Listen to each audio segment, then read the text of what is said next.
And welcome into Shooting the Breeze. I'm Samir Kumar, joined with Tim Mohopt, and we have another special guest today. We have sports reporter and anchor Dan Serafin, who works at News 12 The Bronx and Brooklyn. And I interned at News 12 a couple summers ago, going into my senior year of college.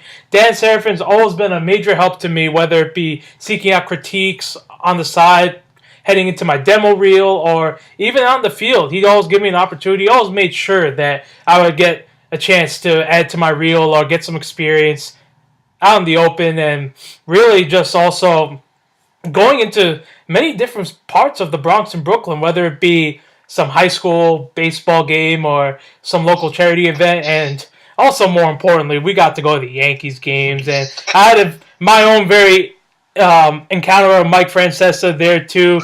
I didn't want to say hi to him because I was too scared, and then Dan was like, you gotta say hi to him. Come on, he's a sports pope. I'm like, okay, I messed up there. But Dan has just been a major help to me early in my broadcasting career, and hoping to stay in touch with him moving forward and see where our careers progress. So, Dan, thank you so much for joining us today, man. You're too kind, Samir. Thank you for all those words of kindness, for lack of a better term. It means a lot. You know, just trying to pass along what others have done for me. I appreciate you guys having me on. Always enjoy the opportunity to just, talk about anything sports, your love of the sports pope, or, anything else like that, wherever direction you guys are willing to go. I'm glad to be here. Absolutely, Dan. I mean, honestly, I give a lot of credit to you for kind of getting me into Mike Francesa. Before, I just viewed him as another guy in the New York airways. Sure, I thought he was funny. He was this big guy that had glasses that used to do a simulcast of the Mad Dog on Yes Network, and then himself later on. I just always kind of viewed him as a funny guy. But then you would always have him on the radio, or Kurt, or Pat. You guys would always have him going on. So I just thought he was mad funny from there. So I was like, okay, I'm going to start listening to this guy more often. And then on YouTube or Funhouse, I'd see some funny stuff about him. So for all of my friends out there who wonder why I find him so funny or listen to him a lot more now, You thank News 12, thank Dan Serafin for that happening, because, he's kind of changed my life with that. I don't know if thanks is the right term, but, it goes back. I guess it's what you're used to. I can remember, Monday afternoons getting out of school or whatever and riding in my dad's car, and that's, what we listened to was Mike and the Mad Dog, and I probably didn't understand what was going on when I was 9-year-old Dan Serafin, but here we are, probably like 20 years later. He's been on the air this whole time, except for that brief retirement he had, and we're still here. So. Funhouse was out of business for a little bit, pretty much, and then they got in trouble. So the world of Twitter is an interesting place. Oh my God, man! You're telling me they stalk every follow that Mike Francesa is following. They found out that he followed Alex Rodriguez and then unfollowed him like shortly after. It's interesting stuff. Yeah. The book's got to be coming out soon, right? I'll read, honestly. I will read, because, it's just entertainment. It's funny. Yes, I agree. So, Dan, you mentioned that you were at the Brooklyn Nets training facility yesterday, where you got to interview Kenneth Fareed and Travion Graham, and just kind of go to the press conference. You said you were like one of 3 reporters at Brooklyn during that time?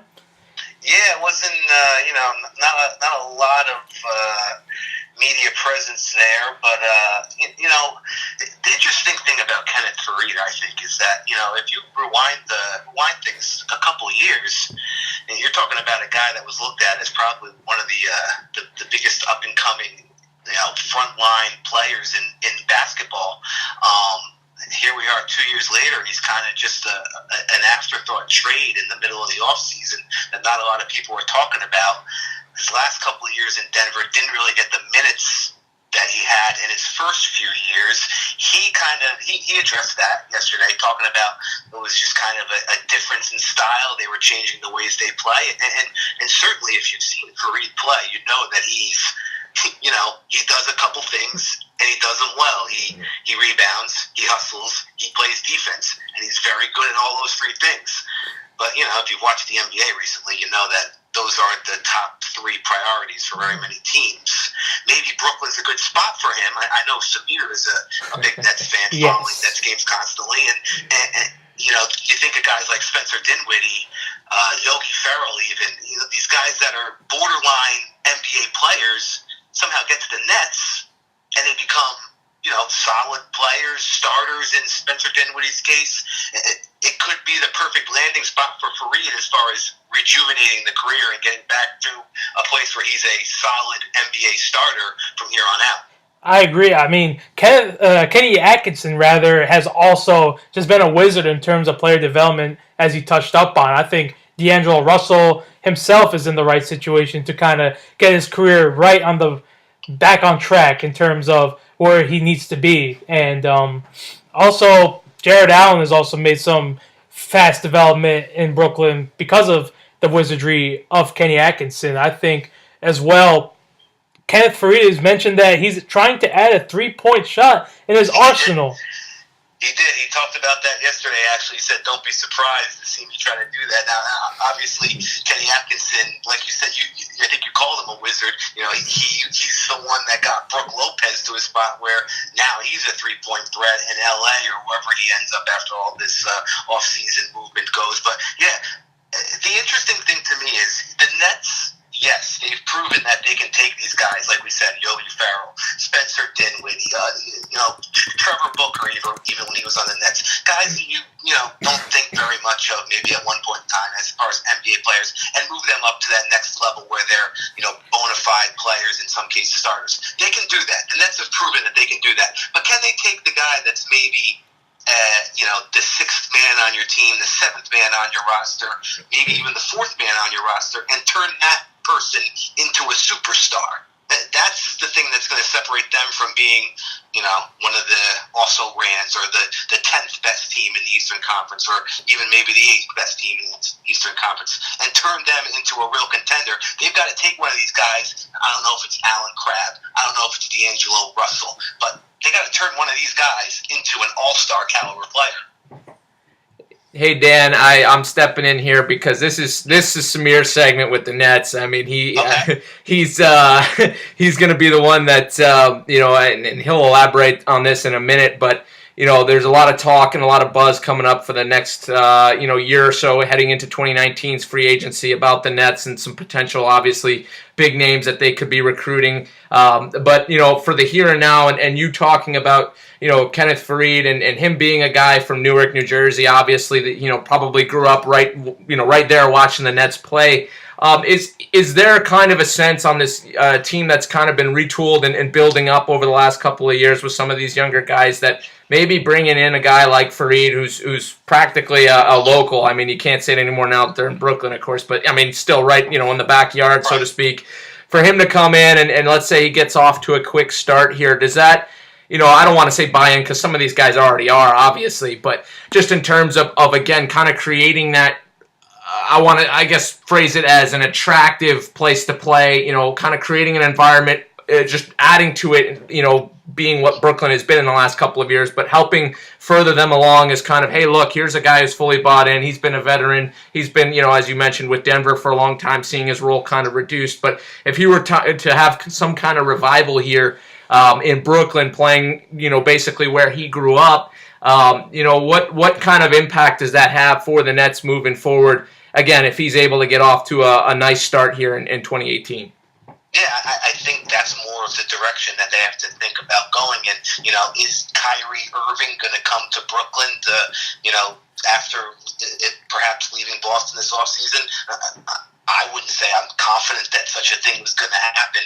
You know, so the Nets kind of have to hope that, you know, they're going to put their eggs in the basket of maybe one of the next tier guys and, you know, sell that person on, hey, we've built people to be better players than they were before they got here. We can do it with you. You know, the person that keeps going in my head now is Victor Oladipo, who, you know, bounced around to a couple teams. Then last season came to Indiana, and he's an all-star. You know, if the Nets can find their own version, or maybe two of their own versions of Victor Oladipo, a guy that, you know, was a, you know, solid starter, but not an all-star, and then get him to Brooklyn and he's an all-star, that's what they need to do, because I'm not confident that, you know, Kyrie Irving or Kevin Durant is coming to Brooklyn.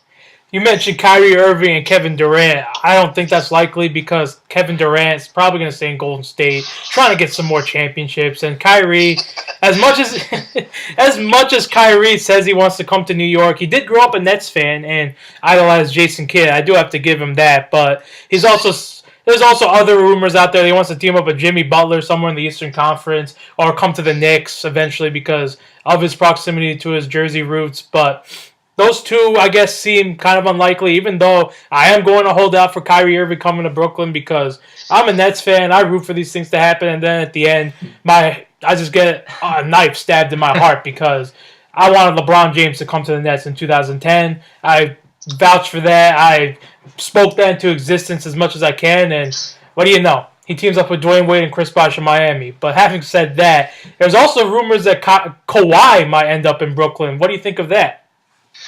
I mean, the Kawhi Leonard saga of the last, what has it been, at least 8 or 9 months, it's just baffling to me because I don't understand what went wrong. I don't understand why he's in Toronto now, and I don't understand where exactly we're going from here.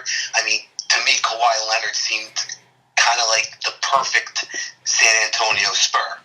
A quiet guy, much like Tim Duncan, just wanted to play, just wanted to win. And he was well on his way of doing that, had done plenty of it already, and something went wrong, obviously. And since Kawhi doesn't like talking, period, I don't know if we'll ever find out what went wrong. Now, as far as Brooklyn goes, it's kind of the same thing, and it seems like Kawhi wants to go somewhere where he can be the guy, but he doesn't have to talk to people and be like the face of your team, And I don't know if that exists, but, we're going to find out. If he came to Brooklyn tomorrow, he'd obviously be the best player on the team, but he'd also come with that, dealing with the media. And obviously in New York City, that's not the easiest thing in the world. Ask plenty of Darren people Williams. that come before him. Jason Bay, anybody from the Mets, Sonny Gray, perhaps, ask all these people about dealing with the media in New York. So, same thing as far as Kawhi Leonard goes, same thing I'd say for him, I'd say for Kevin Durant and Kyrie Irving. If they want to come, amazing, but I'm not counting on it. Dan, to switch gears here a little bit, I mean, you're right in the heart of it in the Bronx, and the Yankees obviously are going into a huge series tonight, and really, at this point in the year, it's kind of a testing ground. I mean, I would say trial by fire, really, given that they're dealing with some injuries and they're about to go play the team that seems to be one of the few teams that's outpacing them this year. And, a lot's been made of the Red Sox season and their historic pace right now. At least that's what they're projecting to finish, somewhere in the 110 wins plus category or range. But, with the Yankees, they I'm sure we'll get to the moves here that they've made in the last couple of weeks in a second, and we've touched on them, Samir and I, in past episodes. But, one of the things that continues to baffle everyone about this team is their fact that they have this really hard time beating teams, in particular in their division, that are under 500. They're 6-6 against the Rays. They're 6-6 against the Orioles. Last night we saw Phil Nevin, third base coach, kind of lose it in the dugout. My question, I guess the best way to phrase it would be, is this kind of the, obviously we're tonight we're on the forefront of a great series, Yankees Sox and whatnot, but are the struggles against these poor teams that, the feeling when you go to the ballpark is kind of like just kind of blasé, is that what's going to undo them in the long run? Because obviously losing to those teams is kind of separating them and the Red Sox right now, because the Red Sox have cleaned up shop when they've played the teams they're supposed to beat. So, again, my question is this kind of the undoing of the Yankees in 2018-19? I mean, obviously they've taken some moves lately to try to bolster the ship, but, what do you make of this kind of abnormality where they just can't beat these bad teams? Well, I mean, it's the one thing that's glaring, and, if you talk to any Yankee fan and even talk to any Yankee hater, and there are plenty of them out there. Playing down to their opponent, that seems to be the number one problem. Now, I guess you could kind of take that two ways, a double-edged sword. They're not going to have to worry about playing teams like the Orioles and Toronto in the playoffs. However, getting there obviously is the problem. Now, I think, to quote Tim Kirkjian, the Boston Red Sox are really good, and that's. I mean, the Yankees are pretty good also.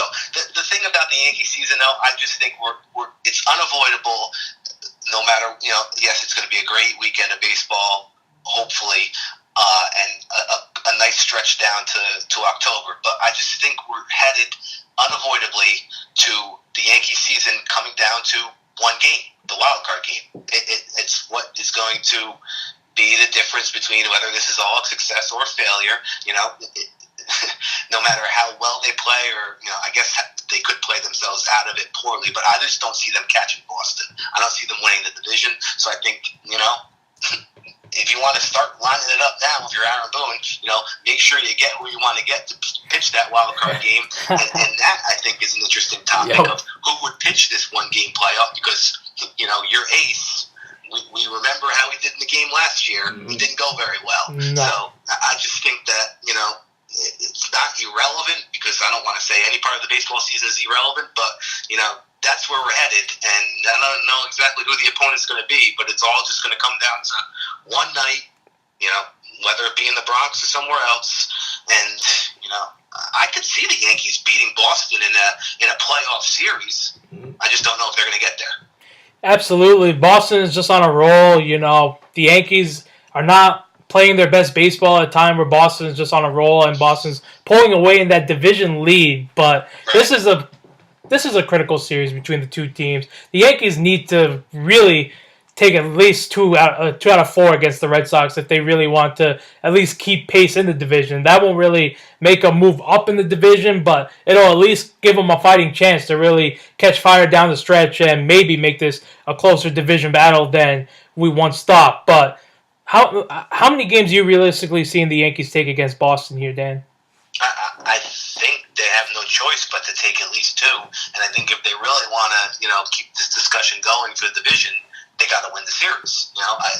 It's a weekend where they can probably eliminate themselves from contention in the division if all hell breaks loose and they get swept or lose the series. But they can, also make their lives a little easier if they play well. Now, if they take 3 out of 4, are the Yankees still in the division, in your opinion? Oh, yeah, definitely. No, it's not only yet. It's only a second, so, we can't, we don't know what's going to happen. The lineups could change. Obviously, the Yankees already felt that, losing Aaron Judge for a couple weeks here at the least. So, I don't want to say it's over just yet, Samir. No, I know, Dan. I know you're a big Giants fan. Last couple of years hasn't been the best in terms of the product on the field, but the Giants, they got some veterans that are going through injuries or just declines. So, I know you're going through a little tough time, but I'm glad that you're not using that as fuel to hate on the Yankees. You're still giving them hope. I know you're a rational, level-headed enough person to not throw the Yankees out. Most Yankee haters would be like, "Oh, they're done. Boston's too powerful." Oh, yeah. I definitely wouldn't consider myself a Yankee hater. As a matter of fact, I think it would be amazing if at some point in my lifetime we could see a Giants-Yankees World Series. That would be really cool. It could have happened in 2010, but Texas freaking... it just came out of nowhere. Vladimir Guerrero. We took care of them, Samir. Yes, I was happy to see you take care of them there. But I think, honestly, looking forward into the series, it's realistic that the Yankees take 3 out of 4. If Severino pitches a gem, Sabathia does his thing against Boston, and Tanaka continues to pitch on a roll, because Boston's not throwing out their best starters out there. Porcello has been very wishy-washy. I know Severino has been struggling lately, but Chris Sale was really the guy in Boston that was able to keep that rotation afloat. Otherwise, they would get inconsistent performances from Porcello, David Price, and we all know how the Yankees can beat up on Price. So it's really about them facing Eovaldi, who also has been on fire. Maybe he pitches a red-hot game against the Yankees. Maybe he sticks it to them. So, other than Eovaldi, I really see the other 3 starters that the Red Sox are putting out there as beatable.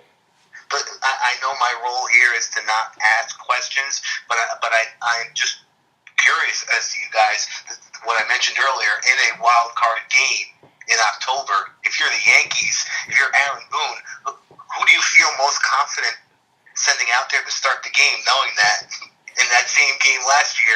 Ace Severino couldn't get out of the first inning. How about this? The whole bullpen is you go. Bullpen game. I mean, 2018. That doesn't sound so crazy anymore. I think you're right. That may be an option, at least, that they have to think about. Right. Well, I think my take on that is if you have Tanaka, obviously it's a small sample size given that he's had some ups and downs this year, but he came on strong in the postseason last year and pitched really well, and then lately he's been really sharp in his last couple of starts. And obviously, as you guys have touched on, Severino has kind of hit a mid-year little lull here in his last 4 or 5 starts out there, but. I would seriously consider Tanaka, all things considered. I mean, given his resume, now if he goes out there and throws 3 or 4 clunkers in a row, or has kind of that streakiness we saw last year and then earlier this year, maybe it's back to Severino. But right now, me being Aaron Boone in my hypothetical scenario, I'd toss Tanaka. That's just me. I'm thinking the same way that you are. I think Tanaka's the best option. As long as Tanaka doesn't have to tag up from third base and throw it home, I think he's as far as one game goes, he's the Yankees' best choice. Absolutely. Tanaka last year was just lights out in the playoffs as well. He came up big in that performance against Cleveland. So I think he just seems the most poised out there to be in a do-or-die situation. Luis Severino cannot rely on the fact that Didi Gregorius hits a 3-run bomb to tie it up and pretty much give the Yankees momentum. And that lockdown bullpen, that was Severino's saving grace. If he lost them that wild card game, he would have been a marked man in New York for that whole winter and until he really proved himself the next season. But the Yankees pretty much saved his behind. I'm shocked that we're 20 minutes into this conversation and Samir hasn't uttered the words Vince Carter yet. Wait, Dan, why not? Let's get your thoughts on him. What do you think about him going strong with the Atlanta Hawks? How this old man can continue to get contracts and give back to the game of basketball? I mean, you've said it all, Samir. I'm not going to be able to give any more glowing a review as you can. It is unbelievable that he's still playing. And, if you look at his box scores from last year, it's pretty funny how, every 5 games he gives you like a 20-point performance. So, you give him a little bit of a rest and he can still kind of light it up. Not obviously like he could back in his days in Toronto, but New Jersey. It's unbelievable. You can't disrespect the New Jersey Nets days either. I know you grew up a Nets fan. Are you still a follower of the Nets in terms of fanship? Of course. The Vince Carter New Jersey Nets. I was just talking in the office to Pat about the Vince Carter Nets days, and I mean they weren't a finals team during his time there, but he definitely made their peak a little longer, getting them to the playoffs those last couple of years. So definitely appreciative of Vince Carter for his Nets time. He carried that team. That team had nothing outside of Jason Kidd and Richard Jefferson. Otherwise, the depth wasn't there. And I say this all the time. I may be wrong, but this is just my Nets fandom coming out, and I firmly believe this. But if they had a big man, if they swung a trade for Jermaine O'Neal back in the day and just parted ways with Richard Jefferson and Nenad Krisic, they would have had a championship. They would have won the Eastern Conference. And, sure, the Western Conference is tough, but... Right. Was that not the time that they signed, though? I remember I tried to erase it from my memory, but obviously, Morning had the health issues, but they had him on the roster. I don't know if it was the same time that Vince was there, but, they definitely were thinking the same way you are now, 15 years later, so... Lonzo Mourning was in the Vince Carter trade, actually. He was just he was kind of just sent to Toronto, because... He had no spot in New Jersey, and he was just battling those kidney problems. Right. So he was just filled. He was kind of used as like a salary kind of guy, and then bought out by Toronto, and went back to Miami and got himself a ring. You know what's funny is, and maybe not so much in basketball as in other sports, but it just feels like reminiscing about the old days.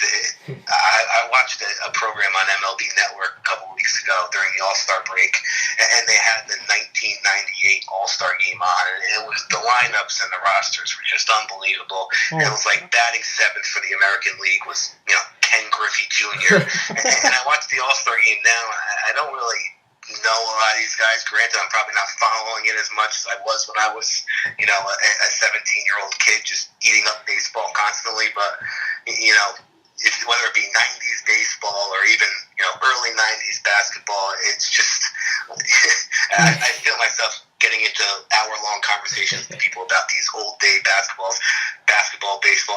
I feel like an old man. So, Samir, I don't want to push the conversation somewhere else, but you're making me feel pretty old. Ah, come on, Dan. I'm 23, so I hope that makes you feel a little bit younger because I don't think you're that much older than that. Well, a little bit. Yeah, I mean, it's not like you're 50. It's not like, you're 55 and, on your way to becoming a grandpa. You're still young in your career. You're still young. We were talking about the same stuff when we were in the internship. Oh, do you remember this as a kid or whatever? Like, it may have been around a little bit longer, but I mean, come on, man, you're not old. I still consider you young. We both were there when the Devils went on that run. I know you're a Devils fan as well. When they went on that run, you may have been a little older than I was, but we both appreciated it. Two guys from SUNY Oswego, and we are talking about New Jersey sports. I mean, I'm in the right place. Yeah, man. I mean, you're from Jersey, so I mean, he literally lives on the border of Jersey. Yeah, that is true. I have my properties in 2 states. So, when I'm not in Pennsylvania, but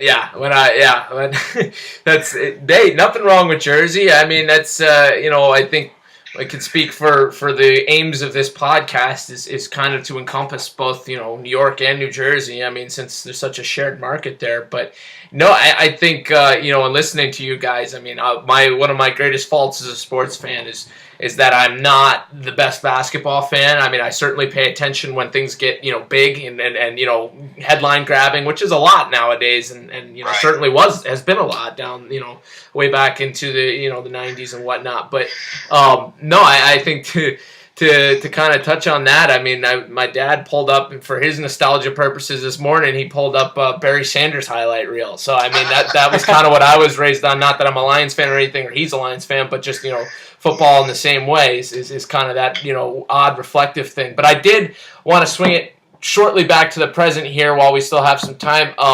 The Yankees and their moves at the deadline. I mean, obviously we've talked about the Yankees a lot, but just picking up guys like J Happ as well as Lance Lynn, and of course in the bullpen Zach Britton. It seems like those were solid moves given that the market wasn't really out there. I mean, there wasn't much to be had in terms of just overall aces. I mean, Samir and I talked weeks about the Mets and Yankees, maybe coming up with a magical solution to send, Jacob deGrom one way and Miguel Andujar or even Gleyber Torres the other way. And obviously that, didn't happen. And I think both fan bases are relatively dug in on those stances. But in any case, the Yankees moves that they did make, you just said earlier that, you think that they're definitely have the ability to go into a series and perhaps beat Boston in the playoffs, and I'm with you there. But is this a team that could go into either Boston or Houston or, in the World Series, whether it's LA or Chicago or whoever, is this a team that it's built right now to go 7 games and throw 5 different starters? Or is there going to have to be some creative mixing and matching going on, whether it's bullpen usage that, Boone gets creative with, or perhaps they go to like the 3-man rotation like they did back in 2009. I mean, what are your takeaways from those, couple of big moves the Yankees made there at the deadline? Well, first of all, J Happ, Lance Lynn, I mean, nobody's going to get super excited and, run out to Modell's and buy those jerseys. So, maybe if I was as far as game goes, yeah, I wasn't super impressed, but on the other side, you're right, the market wasn't that big. I mean, the other thing that keeps coming into my head was all year during the off season, before the season, we heard, the Yankees can go out and get any pitcher they want. They have the prospects to go out and get people. Now, was Jacob deGrom really a possibility at any point in time? Even Noah Syndergaard, would the Mets have traded, some of their biggest names to the Yankees? I'm sure for the right price they would have. But if they got Gleyber back, I think they would have pulled the trigger. Right, but do you want to give Gleyber up? No. I mean, look, in the recent past, I feel like the Yankees have won basically every trade they make. If you think about those trades where they give up Araldis for half of a season and they get him right back, and they also get Gleyber Torres out of the deal, you can't complain about it at all. It's been amazing. Chris Archer, we saw him move. Right? Yeah, that was an interesting move. Right. Do you think that maybe the Yankees could have figured out a way to offer more than Pittsburgh offered? I mean, I'm not in the meetings. I don't know, but I would imagine so. Oh, yeah. You know, I just look last year at this point in time, I didn't think the Yankees pitching staff was enough to make a deep playoff run either, and they proved me wrong, being within a game of the World Series. So I'm not going to say that they're totally out of the question to do the same thing this year, but I mean, can you be that confident that CC Sabathia is going to pitch well again in the playoffs this year also? You know, can you be that confident that Tanaka, like you guys said, is going to be a viable, every time you put him out there in the playoffs, he's going to pitch well again this year in the playoffs? You know, what I'm saying basically is, they kind of struck gold last year and everything went their way. Can we expect that to happen 2 seasons in a row?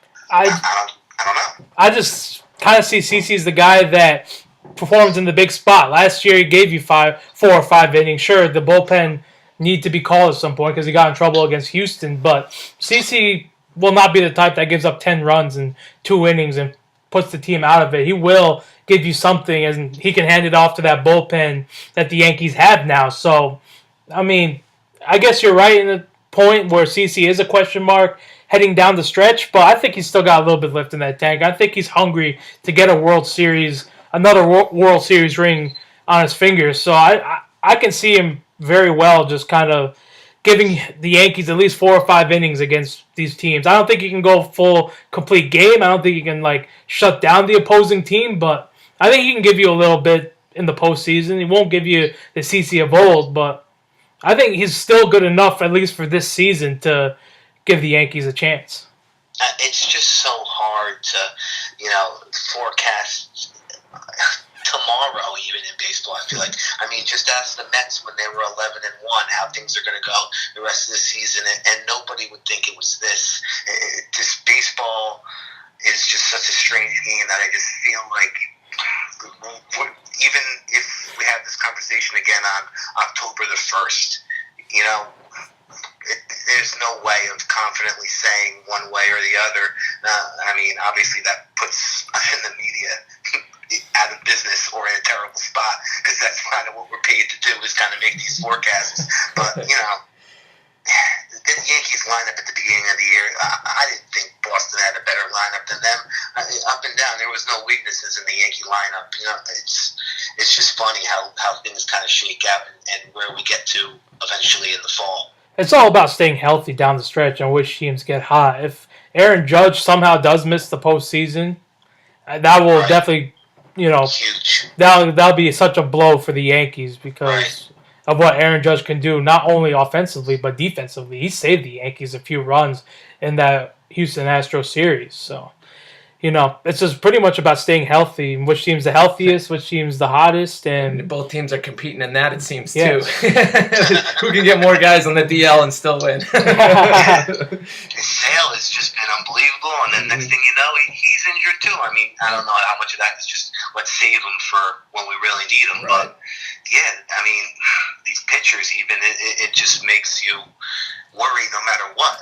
Speaking as a Giants fan, once Johnny Cueto's having a great season, everything's going well, and then once the slightest thing starts to kind of turn, you're thinking he's got to be injured. Sure enough, he is. Here we are now. He's probably going to miss the entire 2019 season because of his Tommy John surgery. So, right now. Oh, I'm sorry, I didn't mean to cut you off. No, you're good. I was just gonna say, this will be my last question for you, and it's for a crosstown team. The Mets obviously are not having a banner season, and they're not having a banner week even. Obviously, losing 25-4 is mind numbing. But just in general, in terms of their decision to stand pat, and I'm so fascinated by that. They didn't stand pat; they traded Familia as well as Cabrera, but as far as those big names, we talked about in the Yankees context, just from an objective standpoint, I'm not a Mets fan, but to me, I thought for sure they'd deal one of those 2 aces, whether it's DeGrom or Syndergaard, and you get back 3 or 4, or even just one grade A guy, and then, maybe 2 really good prospects as a trio of prospects to bring into the system, which is kind of depleted right now for the Mets. And in any case, to me, I'm just shocked that the Mets continue to kind of play it conservatively around these trade deadlines and continue to rely on some of their older free agents that they've brought in. But I'm just fascinated to talk to anyone in the New York media about it, because obviously everyone's got a take about it. But is there any way the Mets, I mean, obviously there's the offseason to consider and there's moves that can be made there, but as they're currently constructed, I mean, how are things going to get better for them? I mean, other than some health improvements, but even then, you're talking about a lot of guys on that roster they're looking at that are, at least in my mind, a little older, and the guys that are younger are right now either not living up to expectation, or again are kind of beat up here and there like a Syndergaard. So I mean, I don't know. I'm just curious to hear your thoughts, just because again, I feel bad for Mets fans. I have lots in my family, and there's just it doesn't seem like there's a light right now. It seems like they're right in the middle of the tunnel, and I'm the Lincoln Tunnel during rush hour. I mean, I can't think of anything that's gone right recently, and dating back to even the off season. And the other thing is, I mean, I remember having a conversation in our sports office a couple weeks ago, thinking like, this is rock bottom, right? A couple weeks ago, this is it can't get any worse than this. And then I turned the TV on. What was it, Wednesday night at like 9:30? Put on SNY, and the score is 19-1, and they're losing the game. I mean, Mets fans, I don't know what you can think. I mean, where does it start? If you go back to the offseason, they decide to spend their money on aging veteran guys like Jay Bruce and Todd Frazier because they think they're competitors and in it to, make the playoffs in the National League. And that's just not the case. If there's ever a team that I've seen that needs to just press the reset button, it's the Mets. Now, I guess it's a frame of mind, right? So obviously the whole Madoff thing and the money situation, it's a real thing. It's definitely affecting this organization and where they're going. But so you said, which I agree with, there's not a lot of positives. But the one positive is Jacob deGrom, right? I mean, he's pitched terrific. He's a Cy Young candidate somehow on this team. I don't know how you can say that the solution is to get rid of him. It's not like he's that old. Now, if you're Jacob deGrom, you may be thinking, "Get me out of here." I want to go win somewhere. But I don't know how. I guess what I'm trying to say is prospects. Obviously, that's always, if our team's losing, let's build for the future. I just don't know if trading Jacob deGrom, who is a prospect who turned out to be this perennial all-star ace pitcher, I don't know how that makes you better. Obviously not now, even in the future. Now, Syndergaard, I might have gotten rid of him because I can't remember the last time he was fully healthy, So obviously they could have picked some spots, made some trades, but it even seems like the trades they make, guys, they never pan out either. No. Any free agent signing or any trade they make, just even Johan Santana, he was good for 1 or 2 years, and then boom, it just completely fell off. Look at Cespedes. When he plays, he's great. When he plays, you're also thinking, when's he going to get hurt? Because it seems to always happen. It's just a rough spot, and I guess that loss earlier this week, when it ended up being 25-4, and Jose Reyes is pitching on the mound, that had to be rock bottom, right? I mean, it doesn't get worse than that. Exactly. Yeah. How can it get worse than that? So it's only up from here. That's, I guess, a more optimistic take on the affairs of the New York Mets. Now, Dan, before I let you go, man, I had to bring this up. This is something I remembered from our time at News 12. Remember when I spilled that coffee in the cafe and you cleaned it up and then you didn't have to do that? I did. That's just out of the kindness of my heart, Samir. Nah, man, I felt so bad. I put the coffee on top of the fridge, to get some creamer out, thinking, oh, this is not going to fall. Next thing you know, boom, this cup of coffee explodes all over the floor. I was just like, God damn. So I tried to get the custodian's attention. Like, hey, is there any way we can both, I'll help you out, but, can we both, just make this fast and efficient as possible? I was like, oh, yeah, I'll go get a custodian. I didn't ask the custodian. I asked some guy to get a custodian, rather, and the custodian just never showed up. It was 10 minutes later. I was like, I obviously told you and Kurt because I was embarrassed. I was like, I I spilled a cup of coffee in the cafe, but a custodian should be able to come get it. And they're like, oh, okay. And then like you went to go get your food, and then you saw the coffee on the floor, and without even coming back to the office and telling me it's still there, you just took some napkins and you cleaned it up yourself, and then you told me all about it. I was just like, oh man, now you make me feel bad as an intern. Moral of the story is Samir will never be an NFL running back. If he was, he would be early days Tiki Barber, fumbling constantly. And, if I have to clean up a mess once in my life for Samir, that's fine with me. Nah, that's going to stick with me forever, man. I'm going to, years from now, I'll be like, hey, Dad, you remember when you cleaned up that coffee for me? Oh, man, that was a stereotypical intern thing to do for me. Stereotypical of me to do that, especially just knowing me. That's something I would do. I would, have a memory like that, given my clumsy nature.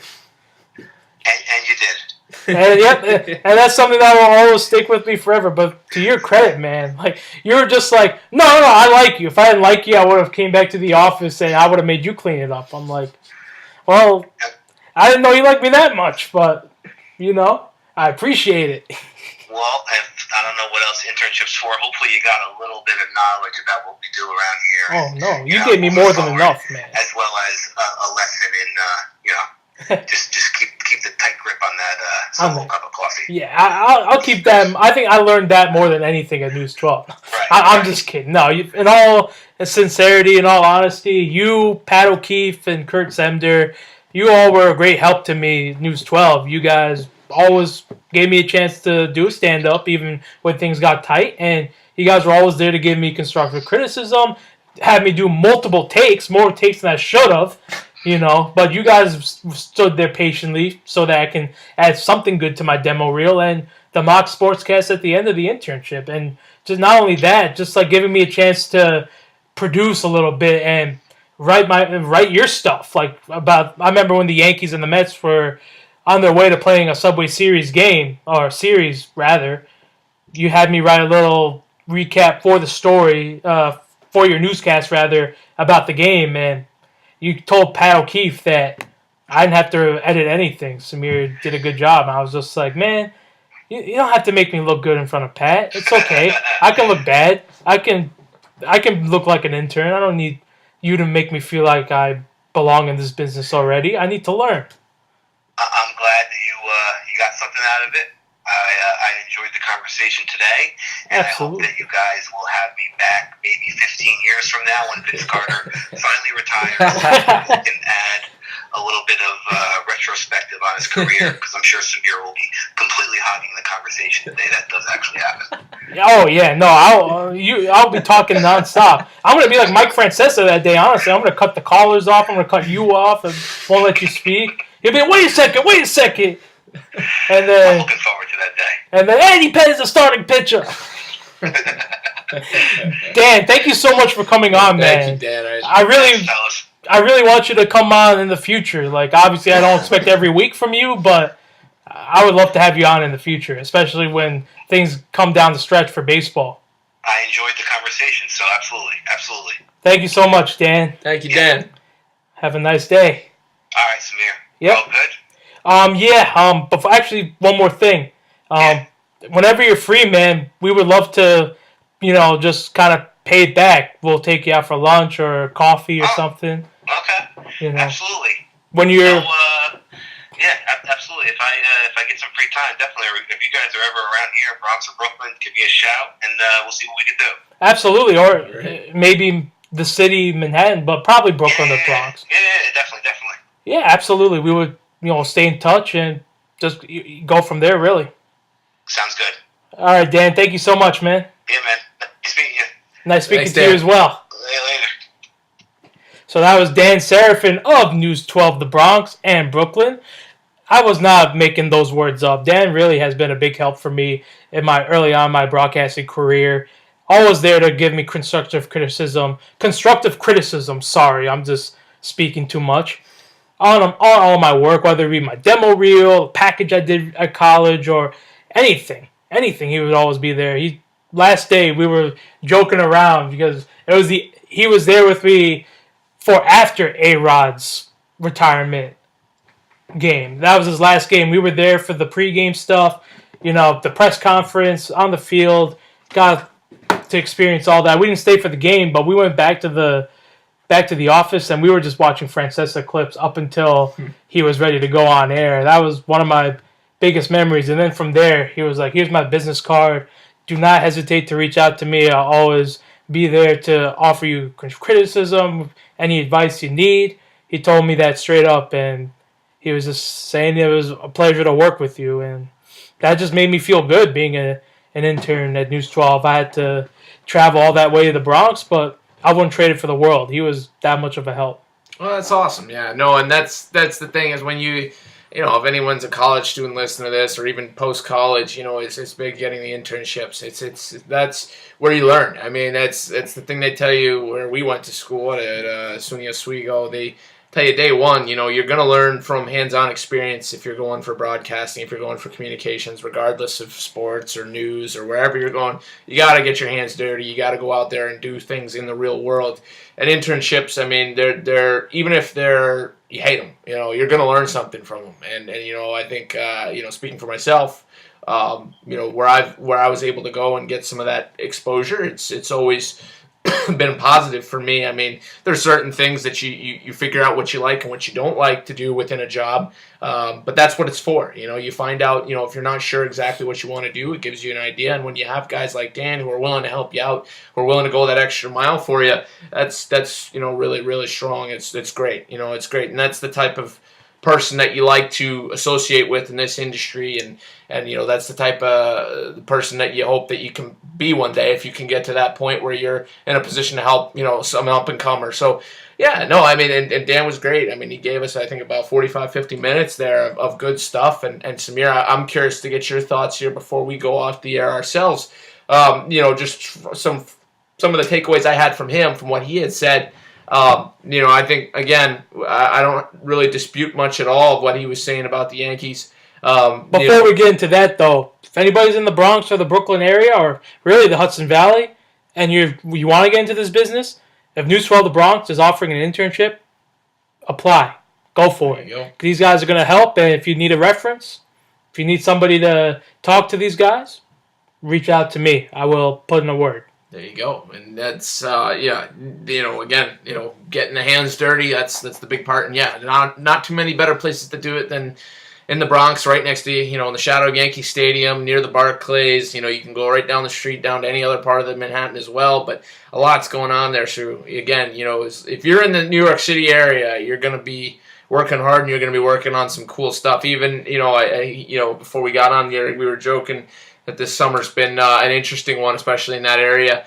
Beyond just the baseball world, this is the time of year for any sports market that gets tough because it's just baseball, and then you're kind of feeding off scraps of off-season news for every other major sport right now. So, and obviously there's some markets that are getting bigger scraps than others. But to feed off of what Tim also said, working in the Bronx or the Brooklyn, you get exposure to these big market teams like the Yankees, the Mets, the Knicks, and the Nets. For example, I got to go to Yankee Stadium 3 different times, and I was not expecting that throughout my internship. I was lucky to go once. I just went because some guy from the Texas Rangers played at Fordham, so we went to go interview him, then stay after in the press box and watch the Yankees beat up on the Texas Rangers. And then Mark Teixeira announced his retirement one of the days I was coming in, so I was very fortunate enough to sit in at the press conference, and from that point, I was not expecting anything that day. I was just another day at work. Then all of a sudden, I got an alert to my phone on the bus ride to the city. Mark Teixeira will announce his retirement at the end of the season. So I was like, maybe we can do that today. I hope we do that. It's like secretly hoping that's the first thing I'm told when I get in.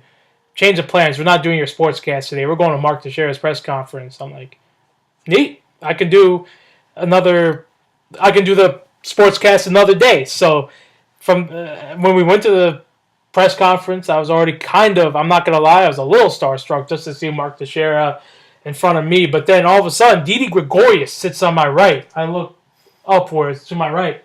I'm just like, am I in the right spot? I look back at Kurt. I was out with Kurt that day. He was like, just sit. He was like, until they tell you otherwise, just sit. I'm like, okay. And then we sat there. I was like kind of geeking out because I was sitting next to Didi Gregorius during the entire press conference. Long story short, I like almost cried during Teixeira's press conference because he was getting emotional. I was like, man, I'm feeling this right now, man. Like, I grew up rooting for Teixeira. He's probably my most favorite first baseman of all time. I've always appreciated him on the field and off the field, and just seeing him break down like this got me a little emotional. I'm not gonna lie, but thank God I didn't cry. I wasn't gonna be the intern that cried that day. Next to Didi. But then the funny thing is, next to Didi was Alex Rodriguez, and I did not know that until afterwards.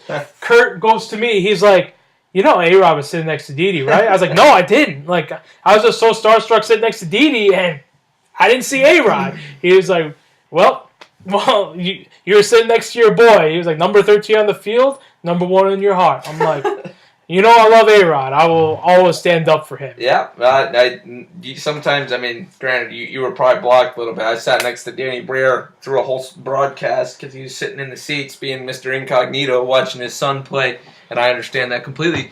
I respect that completely, and I felt foolish afterward when someone told me I was sitting next to one of the best hockey players of the last decade, and didn't even recognize it. So I've been there. I mean, I know if you had seen A-Rod, you would have been, and you, I think, later got to meet him, did you not? Didn't you meet A-Rod later on?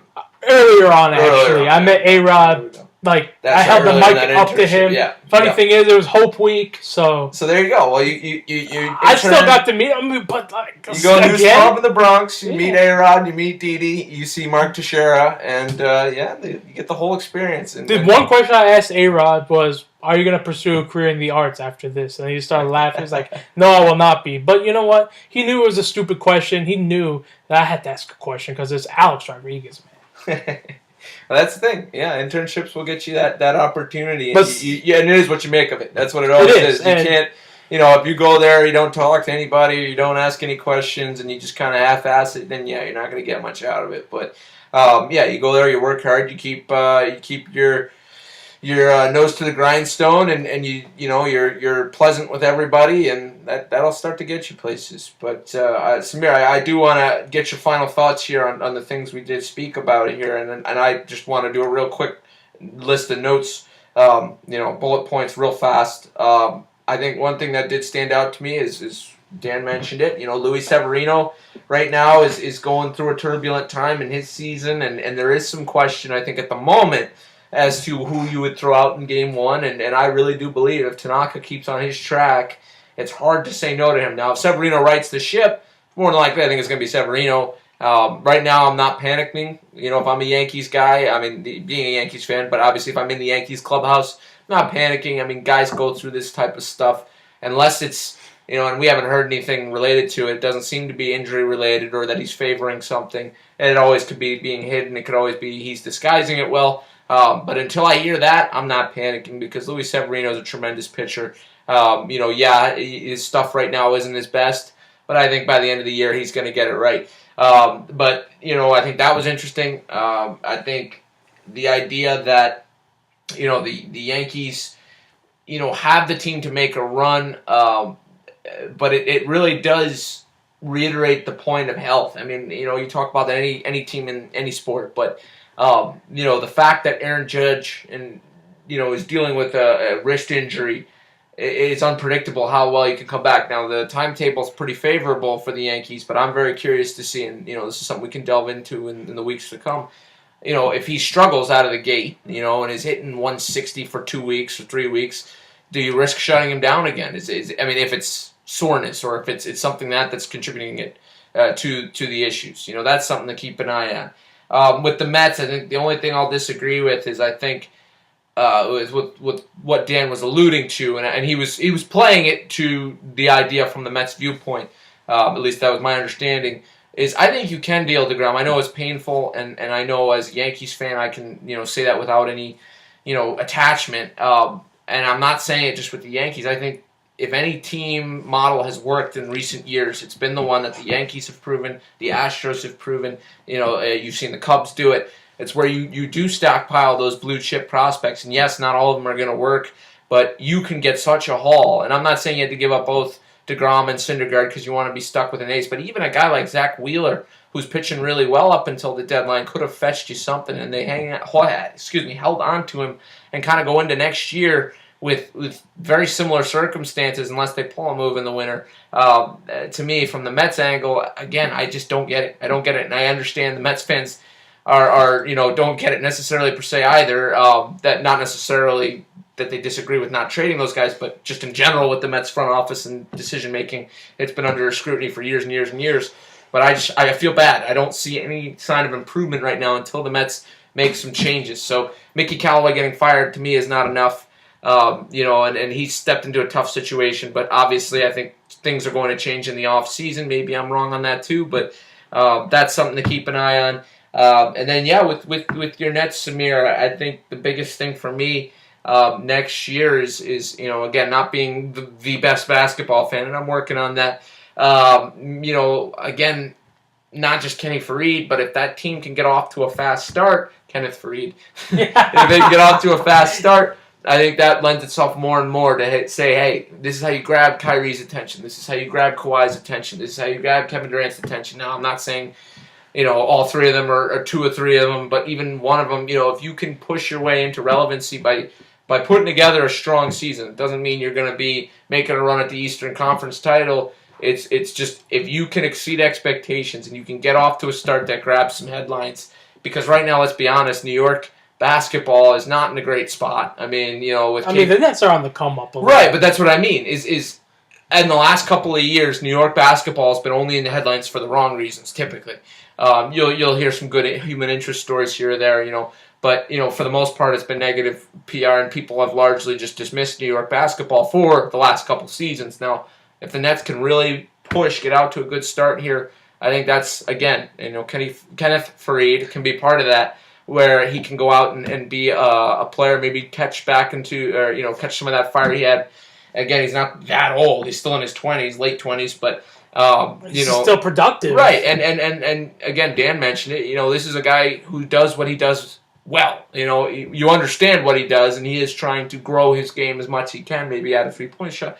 But, this is a guy that has played well, and can be close to a double-double guy if he's put in the right role. I mean, we all know he can rebound. We all know he can, in his earlier days with the Nuggets, he was putting up, between 11 and 13, 11 and 14 points, depending on the season. And all those explosive dunks that just got popular. And the guy named the Manimal. Yeah, and the guy is a talented player, and he's a high-energy player, high-effort guy when he's, put in the right situation. So I think, we'll all see what Kenny Atkinson decides to do, but to me, I think that was a good ad, and I'm glad that, he's getting to play for a team that was, right in his neck of the woods. Again, slight movements here and there. If they were still playing the Prudential Center, this would be a true home. Oh, yeah. Because he'd be right in Newark. But it's probably this is kind of a homecoming. He even said it himself that, I'm basically coming home. They used to be the New Jersey Nets. Mm-hmm. They are in Brooklyn now, but whatever, it's home. So he seemed happy about that. Mm-hmm. And just the things he's been saying in his interviews as well. He's saying,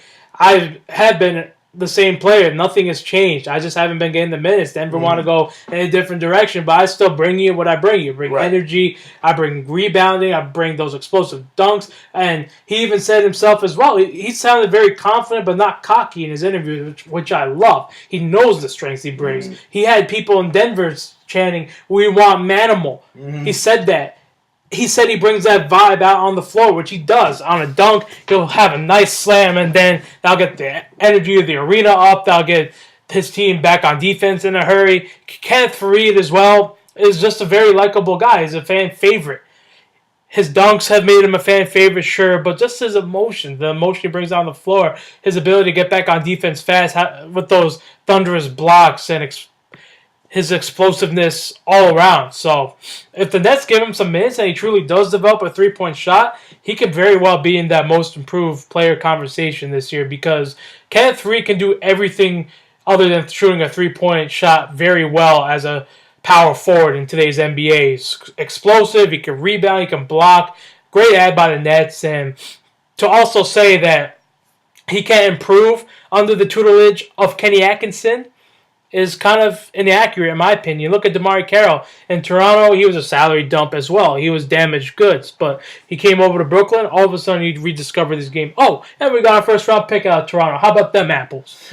But DeMar Carroll, in all seriousness, as well as his veteran leadership, brought that same energy offensively and defensively. He played amongst the most minutes on the Nets. He was very consistent from downtown, very consistent scorer, brought that veteran presence that young locker room needed, and came out and played every night, pretty much. And that was all under Kenny Atkinson. Kenny Atkinson knows how to develop a relationship with his players, especially veterans or players that come back to play for him. Kenny Atkinson and DeMar Carroll were in Atlanta together for a very short time, but they developed that relationship. They felt comfortable working together again, and it led to great results in DeMar Carroll's career. He's still proving that he can still be a productive player in today's NBA. So I think also with Dan, I think he's kind of underestimating the Nets' sell. He's a Nets fan as well. Maybe he looks at it more objectively than I do because he works in news. But I think they are, as Dan Favale of Bleacher Report said, they are in the top NBA free agent destinations in 2019. They were ranked 4th. I think they're right in that mix. Kenny Atkinson, what he's done with these players, turned reclamation projects like Spencer Dinwiddie, as he mentioned. Joe Harris, he forgot to mention that. And what he's kind of done with Rondae Hollis-Jefferson in today's NBA, make him a small ball power forward. Rondae Hollis-Jefferson would have fit better 10 years ago as he was before, but now he's thriving as a small ball power forward, one that can shoot from mid-range, one who could defend, get up in the opponent's face defensively, and just kind of do a little bit of everything. Be that Swiss Army knife that the Brooklyn Nets need on a Draymond Green type level. He's not there yet, but with a few developments, maybe a three-point shot, I don't see why he couldn't be kind of in that conversation as a Swiss Army knife that every championship level team needs. Well, and you can also make in that sell to a big-time player. There's obviously cap space.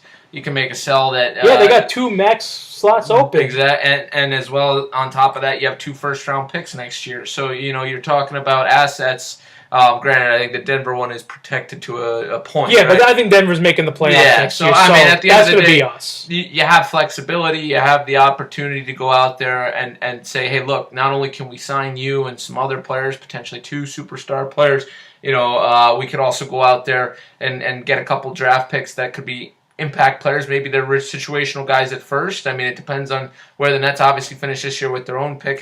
They do have that back, correct? Am I wrong in that? They do. They do have this year's pick. So, I mean, you're talking about the potential to add, 2, good, solid rookies, or maybe package those picks and get something else back. So, I mean, and then, of course, you're playing in New York. There's an opportunity to play in New York, which some people aren't necessarily thrilled about. But most people are. Most people are. Kyrie, he wants to come back and play in the area. Right. Kawhi has his uncle here, so that may be a draw, as well as Kawhi's relationship with Sean Marks. Sean Marks has a good relationship with Kawhi's uncle, so that could very much play a factor in that role. And Kawhi also...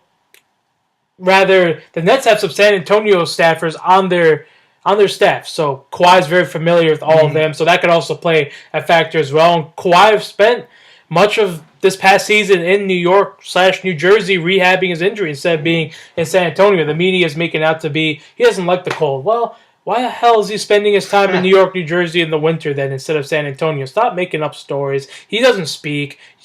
Just stop trying to make up stories. Let Kawhi do his thing. Maybe he likes Toronto. Maybe he stays there. But that's looking doubtful right now. I think Toronto just want to rid themselves of DeRozan to kind of rebuild going forward and maybe take one last shot at the Eastern Conference title. But that's another discussion for another day. I just think Brooklyn... Dan mentioned that Brooklyn has these players like D'Angelo Russell, Karis LeVert, Jared Allen, Alan Crabb, Rondae Hollis-Jefferson, all have improved under Kenny Atkinson, but one of them, or maybe 2 of them, have to take that next step and really become a superstar. Yeah. I think D'Angelo Russell's ready to take that step. He averaged 20 points and like 6 assists before he went down with that knee injury, and he wasn't the same for a little bit, so that hurt his averages, but then down the stretch, he really started to find his game again once the Nets prioritized him over Spencer Dinwiddie in the lineup, which is a smart thing to do in the long run because D'Angelo Russell has that star potential in Brooklyn. That's who the Nets are trying to build their team around. So I think he's the guy that's going to take that next step and maybe be the draw for Kyrie Irving. You'll move D'Angelo Russell to the 2 at that point, or Kawhi Leonard, Jimmy Butler, Kevin Durant. One of those guys may be interested in coming to Brooklyn, given the fact that Kenny Atkinson's been very good at developing the team around it and the training facility that overlooks the New York City skyline. Those are not small things, especially with Sean Marks making these savvy moves. Those are not small things for the Nets. Those are going to be big draws coming up, and Jared Allen as well. I think he's ready to take that next step. He's looking like a Clint Capella type, one that can rebound, block shots, lock down the paint, and shoot and shoot. He has a good mid-range shot right now, some good post-up game, but they're saying he can really expand his range to three-point land. And if that happens, Kenny Atkinson does have a knack for bringing those guys, Tim, to behind the arc. Al Horford, he was not much of a three-point shooter early on in his career, but when Kenny Atkinson worked on him, same with Brook Lopez, they became not lockdown three-point shooters, but big men that can shoot. So I think that's very much what we can see Jared Allen do. I have some breaking news from the very small niche world of hockey and my own Buffalo Sabres. We do have some hockey listeners. I found that out in Scranton. The Buffalo Sabres just made a trade, and Samir, this is, I would say, your Nets are probably further ahead than my Sabres are in their rebuild, but the Sabres just took a significant step in that they acquired a left wing, Jeff Skinner, from the Carolina Hurricanes for draft picks and a mid-level prospect. Those draft picks, 2nd, 3rd, and 6th round picks. So just a little tidbit to throw in there that completely is out of left field and nothing to do with what we were talking about. But Jeff Skinner to my Buffalo Sabres, nice little piece there. So I know we're not really going to be talking too much hockey in the coming months, but we talked about the scraps. There's one that just is pretty juicy. If something big comes up in hockey, throw it in. Well, that's my buddy who just tipped me off to this on Twitter. It's the equivalent of a Woj bomb in the NBA, just in the NHL on August 2nd, which is not usually a time for high trade activity. This is when all hockey personnel are on vacation for the most part and training as well. But so nice little ad there from my Sabres. But yeah, to to touch on what you were just saying with the Nets, Kenny Atkinson I think is as big a part of sell as it is any other part of the team. And Sean Marks. Yeah, and of course, Sean Marks could be the one who's going out there making these pitches to all these guys and stuff. So I think, at the end of the day, if Brooklyn, again, if they can continue to just progress, stepping forward into 2018-19, again, exceed expectations, and we can debate what those expectations are. You're going to know a lot better than I will, but, that's why we'll get Pat Bauer on here in the coming weeks. We'll have a Brooklyn Nets season preview, so I won't get too far deep into that. But no, but I'm just saying, again, the bottom line is if they can come out fast, exceed expectations, show some character through the year, which, doesn't seem to be in any short supply. It seems like they've got a lot of it. Again, maybe rattle off some wins against some big-time opponents in big, prime time, something like that. They almost beat the Warriors twice this season. Well, that's how you sell crazy to those guys that are stars. Hey, if you play, Golden State twice this year and you get them both times, you say, hey, Kawhi, look, we beat them twice. You come over, maybe you're that piece that goes and beats them in the finals, or Kyrie. Kyrie's definitely got an axe to grind with Golden State. So, at the end of the day, he wants to beat them. Everyone wants to beat them who's not with them. It's about selling your team as the team to do it. And I think, obviously Golden State's going to have some decisions next year and beyond to keep certain pieces around, certain pieces let go. But without going into our NBA season preview for 2020, I think, again, it's about just proving that, hey, this is a place you want to be. I think that's what the Nets are going to just do this year. They're just going to try to be the team out there that takes the next step, maybe go into the 35 to 40 win range, show that D'Angelo Russell can be that all-star type player. I won't say superstar yet, but I hope that it can turn out to be a superstar, as well as Jared Allen being that modern-day NBA center who many people, including Spencer Dinwiddie, say he has potential to be the best center in the NBA in a few years, and I see that potential. I see that raw potential in him, one that has the ability to block shots, finish around the rim, those soft hands, and just kind of play down the paint. So one thing he does need to, I guess, improve on to take the next step, though, is his three-point shooting. But I think the pieces are all right there for Brooklyn to be an attractive destination next year. It's just about them taking the next step, showing that they can stay healthy, committed, together, not like the same Brooklyn Nets team of 2013 when they went all in to get Paul Pierce and Kevin Garnett. They need to show that they're true, and I think they are showing this, but they need to truly show that they are a different franchise with a different mindset, one that will be competing for championships and Eastern Conference titles in the next few years. So Kyrie, given the fact that he's grew up a Nets fan and his fondness for the New York, New Jersey area, could be a fit in Brooklyn. It's just about him coming to play point guard and D'Angelo Russell willing to move to the shooting guard and maybe finding a spot for Jimmy Butler on that team. And Samir, to wrap things up here, I think our stomachs are growling. And yes, I'm starving. There's local trivia beckoning, but just one last topic here. Yes. What are your trade deadline winners and losers? Pick 2 or 3 for each. I gotta say my winners. I'm not gonna say the Yankees because that's my favorite team, but that's pretty much implied. So other than the Yankees, I'm gonna say the Dodgers and the Pirates because I think the Dodgers they show that they're all in. They really want to go back and get the World Series this time. They made some big moves and they got Manny Machado, obviously, from Baltimore, shortstop, third baseman, that can slide between the two positions. And we all know he can do it with the bat, hits for high average, power, will drive and runs, and is a stabilizing force on the defensive side of the ball as well. We all know Manny Machado is a superstar. They didn't really give up that much, in my opinion, to land him. He is a rental, but if he really lights it up in LA the next couple of months, there's no reason why the Dodgers won't re-sign him unless if Corey Seager comes back and stabilizes the shortstop position and Manny Machado is so headstrong, I want him to stay at shortstop. So that would be something to watch very closely. And Pittsburgh's my other winner because Chris Archer, they got him for nothing. I don't think highly of Austin Meadows. I had him on my fantasy team for a short time. He hit for high average for a little while, but I just think he's going to be kind of just an average outfielder that plays the left or right field corners. Just, and following the Pittsburgh media as closely as I do as a Pittsburgh Steelers fan, Austin Meadows has been a hyped guy for a while. A lot of people were upset that he was giving up, but as you said, his early results in the majors, not all that great. His AAA this season, not all that great. Not terrible, not great. He was at one point one of the higher-ranked prospects in all of baseball, but, the other side of that whole prospects argument is a lot of them don't make it, even the good ones. So, or they'll bottom out as, a role player on the bench. So, Matthews, I think, can go and definitely refine himself. You mean Meadows? Meadows, excuse me. I'm thinking of hockey still in the brain. No, Meadows is a guy that, to me, is and as well as James. I think it's Jameson Talion. I think that's Jameson Talion. He was at one point considered a really big-time starting prospect. They had moved him to the pen because he can throw hard, but has control issues. Kind of like a Dylan Betances. Right, and exactly. And I think they're about the same height. They're both, I think, about 6'8".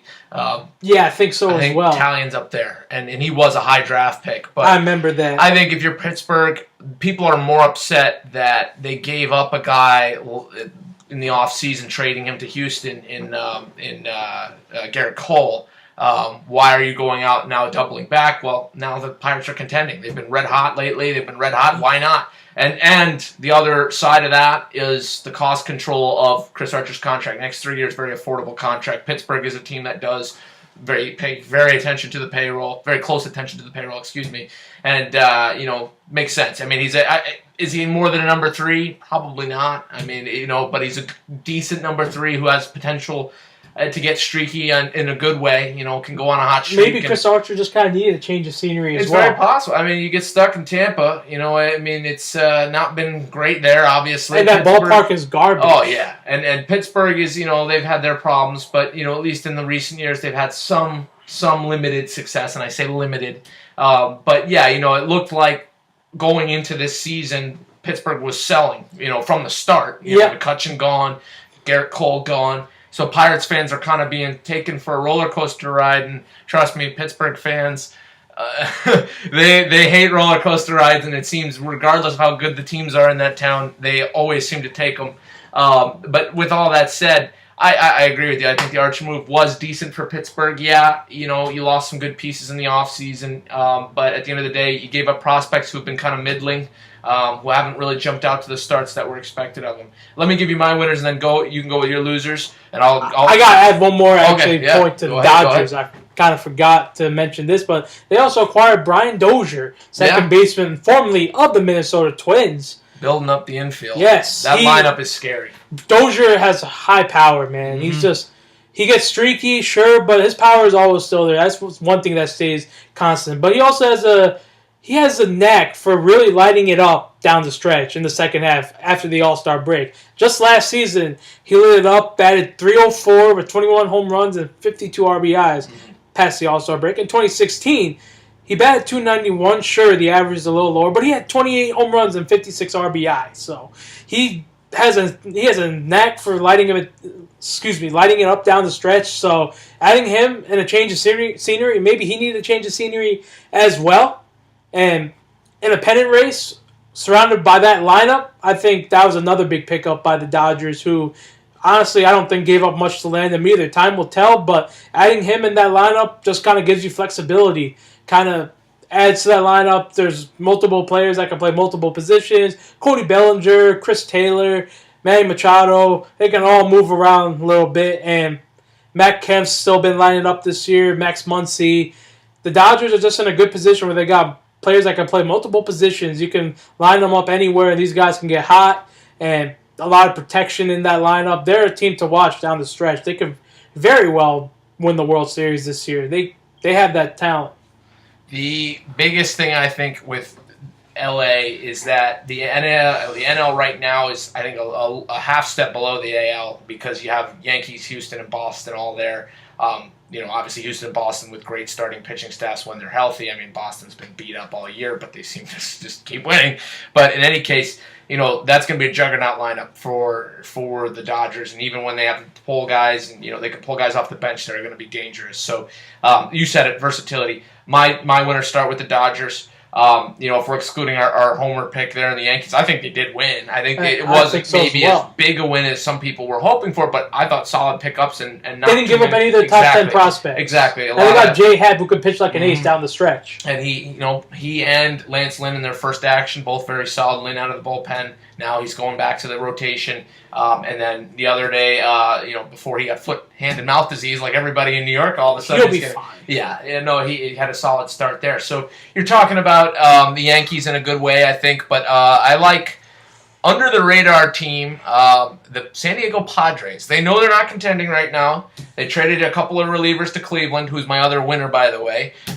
Cleveland shored up their biggest weakness in their bullpen. Yes, their pitching hasn't been as good as it was as a whole as last year. Still a very dangerous team with a great number of stars on that roster. But Padres, they land one of the best prospects in baseball in Francisco Mejia. He can play catcher, he can play outfield, known much more for his bat than his glove. But the guy's hitting .391 since June in the minors at the AA level. This is a guy who's been touted for a while. The Padres are loaded in their farm system right now. They have some of I think 4 or 5 of their top 5 prospects are all in the top 15 or so of the MLB's ranking of all prospects in baseball. So they have a young nucleus that's probably a year or two away. The Padres themselves have come out and said, we're contending for 2020. That's when we're planning on our breaking out. That's kind of what the Astros did in 2014. It was an SI article, Sports Illustrated, that said they'll be World Series champions in 2017. What happened? We all know they won last year. Shouldn't have. If the Yankees had home field advantage, they would have won. Right, and that's whatever. That's probably a rematch to come if the Yankees can get through that one-game wild card, if that's where they go. But that is about to start, Samir, and I don't know about you. I'm fixing to catch some of that Yankees Red Sox baseball, but I did forget the losers. Mine real quick here. I won't go too detailed. I won't either. Mets, I mean, I already outlined why. I just feel like they should have dealt one of those pitchers to get some kind of injection of youth. I know prospects, like I just said, are not surefire, but to get a blue-chip guy back to kind of get people excited again, the Mets are in the dumpster right now. And I truly do feel bad. I mean, I know a lot of Yankee fans don't. I do. I want to see competitive baseball across town. It makes everything more intense. With that said, I think, standing pat, for the most part, Familia and Cabrera, yes, have to be at the top of my list. And then, just in general, there are other teams to talk about. I know you have one that I won't steal your thunder on. But just looking at the list of names, I mean, the Mariners are in a situation where they've been contending and they had some marginal pieces. Right, and then they got what? They got Aaron Warren from the Yankees, which was okay. But, Zach Duke at this point in his career. They got Cameron Maybin. Cameron Maybin. He had depth. Is okay, his depth, but, you're right now. I don't think they lost, though. They didn't lost, but I don't know they did enough. That's my problem. Is I don't know. Granted, I don't know their assets. In their farm system and whatnot, but you're in the AL. I mean, Robinson Cano down the stretch. If he comes back, he'll be back to form. I think he won't be able to play in the postseason, but at least to get him there, they can use his contributions. That's fair, but I'm thinking in this league in this year, AL this year is such a tough race because you're going to be going against the Yankees or the Red Sox, or you're talking about. I mean, the loser of that division is probably the wild card, so you're talking about probably the Yankees. And then if you beat the Yankees, you're probably talking about either Boston or Houston. So, you're going through a juggernaut right there. And I don't know if the hot streaks that either one of those teams, the Mariners or the A's, are on right now are enough to sustain them. But I'll limit it to the Mariners. And not because I don't think they're a great team. I mean, they're solid. I mean, don't get me wrong. They've been playing well most of the season. And I think they're having a good year. But it's just they're in a tough conference. A tough league right now. So I'll hold my breath, but I mean, if I'm a Mariners fan, I'm optimistic, but I'm not going crazy right now. Another AL West team I think that lost was Houston Astros. They added Roberto Osuna, who's on his way to being charged for domestic violence. He was just suspended for 75 games this season. He's not done serving it yet, but will be soon. But they traded away Ken Giles to get him. That's not a lot on the surface of it, but Roberto Osuna here, man. It's just disgusting how Houston went out and got this guy who's on trial for domestic violence, recently suspended for 75 games, and how you can just openly say that we think he's learned the severity of his actions or we think he's remorseful. He didn't really prove anything to me. I mean, I haven't seen him out in the media or anything for him to think that he's remorseful for his actions, but this is the wrong time to do something like that. You have to wait till the offseason and see how the trial plays out. He still hasn't gone to court yet, as far as I understand. So, why are you swinging for the trade? Toronto want to get rid of him for a reason. The Blue Jays decided internally that he's never going to pitch for us again. So, that in itself should tell you that this guy is bad news, and we don't want him anywhere near our team. Sure, Ken Giles punched himself in the face.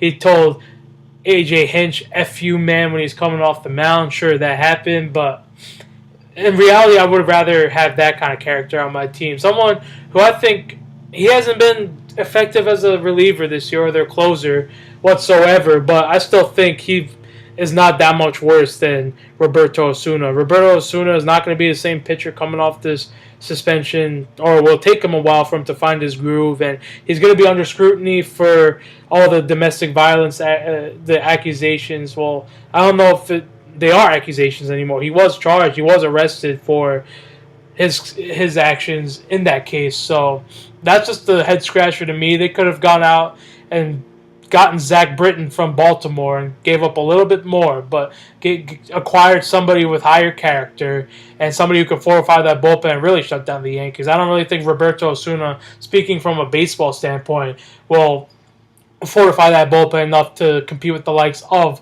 the Boston Red Sox and the New York Yankees. So Houston just is kind of taking a chance on this guy returning to form, and hopefully his allegations and stuff goes away. But on the surface of it, I don't think the Houston Astros showed much class in going out to get him. And quite frankly, it's just puzzling to me why they would make that trade down the stretch when you're competing for a World Series championship, especially when Justin Verlander and who was the other Houston Astros guy? Last year? No, this year. Justin Verlander said, "F you, man," with the middle finger emoji. I hope your life outside of baseball is hell for the rest of your life. Well, I mean, Gary L. last year had the incident with Yu Darvish. He apologized for that. That's not against the law. No, it's racist. It's not. You're citing instances. My thing, the only thing with the Astros is. Wait. Lance McCullers Jr. is the one him and Verlander both went on Twitter to, I don't know who this prospect is, an international prospect from, I think, the Dominican Republic. I could be wrong. I know it was an international prospect. That's all I know. But Verlander and Lance McCullers Jr.'s both tweeted their takes on that and kind of wished him the worst in his life outside of baseball. So adding Roberto Osuna, who's not far off from that guy, to their clubhouse could make things awkward, could make things kind of divided. So, well, and then I don't like that move. You had their front office saying that there's no exceptions, and that's the thing is if you're going to say that and then go out, it's obviously going to make you look bad if you go out and get a guy who has that issue in his past, and they're probably looking at it from, well, he didn't do it while he was with us, or right now it's accusations, but like you said, it seems to be obviously because there was suspension 1 and 2, there's legal proceedings going on. There's more to it than just it was just a. And he got 75 game suspension. Yeah, so I mean that doesn't come out of nowhere. So yeah, I mean, are the Astros still a great baseball team? Absolutely, but yeah, I mean they sold out, to say the least right now to go out and get a guy who's obviously talented but obviously troubled. So it's one thing, you can get second chances, but if you're going to be a team that was on your high horse for so long and trying to angle it from that side of things, and then you go out and do the opposite, you're going to take heat for it. So absolutely. I mean, again, like you said, there's some possible, maybe the clubhouse doesn't really take to him. I don't know. We'll have to see. That's going to be one of the things that everyone watches. But yeah, I mean, the Astros are still going to be a competitor. It's still going to be a threat. It's just head scratcher there to say, other than, from a talent-wise perspective, you understand it, but from everything else, it's one of those things where it's going to face a lot of scrutiny. I think you put it very well there. I just don't think he's going to perform as well given all of that stuff. I just don't think, especially in the big moments, I think everything's just going to fall apart for him. At least I hope it does, because if that stuff is true, he doesn't deserve to be playing in these meaningful games. To be quite honest, he should not be playing in the postseason. Robinson Cano is not eligible to play in the postseason for his PED use. So that's something the MLB commissioner and the MLB organization itself needs to figure out, but it's just puzzling to me how they're going to let this guy play in the postseason. This guy's a criminal. He has no place right now, at least. He needs to learn his lesson. I don't think he should be reinserted back so immediately. He should have been suspended for the rest of the year, or at least until all the court case legal proceedings kind of determine his future, not only in baseball, but in life in general, whether he's going to be sent away to prison or have to take some anger management courses or whatever they decide to do to go forward with the best type of punishment. So, again, I'm going to say this, Houston's a great baseball team, but you're right, Tim. It's just puzzling that they would do it, especially when they're trying to compete for a World Series champion down the stretch. Now, with all of that said, we, obviously are wrapping up here on another good show. I think this was our best episode yet. Dan, I want to thank you again, Dan Serafin, for joining us today. Had some great insight, and Damon Amendolara last week. Both of them were great guests. The best shows we've had so far, and we're only like a month old. Yeah. So, I'm expecting great things from this podcast, man. We're gonna do big things with this. I truly believe it. Absolutely. And then next week we can. I'm all for getting into some football. Football season's absolutely. Preseason's starting tonight for one single game, and then we'll get going next week for sure. Everyone's in training camp, so football is around the corner. Maybe we'll start throwing out some early predictions. We have to see. I mean, a lot can happen in a week. A lot of injuries can happen and change the whole landscape. But yeah, Samir, I think we confidently say, hey, we had another good one, and look forward to the next. Absolutely. Just can't wait to go back and listen. And we want to thank all our listeners so far. You guys have not gone unnoticed. Please give us a message. Anything you can tell us to either improve on or what we're doing well, and anything. Or even just a message say, hey, we enjoyed the show. We appreciate each and every listener we get, each and every person that takes time out of the day to listen to us when they could be doing something else. We really appreciate everyone so far that's been listening. So, Tim. Well said. Let's go get some food, man. I'm starving. Yankees Red Sox time. Yes. Go On Yankees. behalf of Tim and Samir, I'm Samir Kumar. Thank you for listening. Have a great week or great month, whatever month we're in going forward.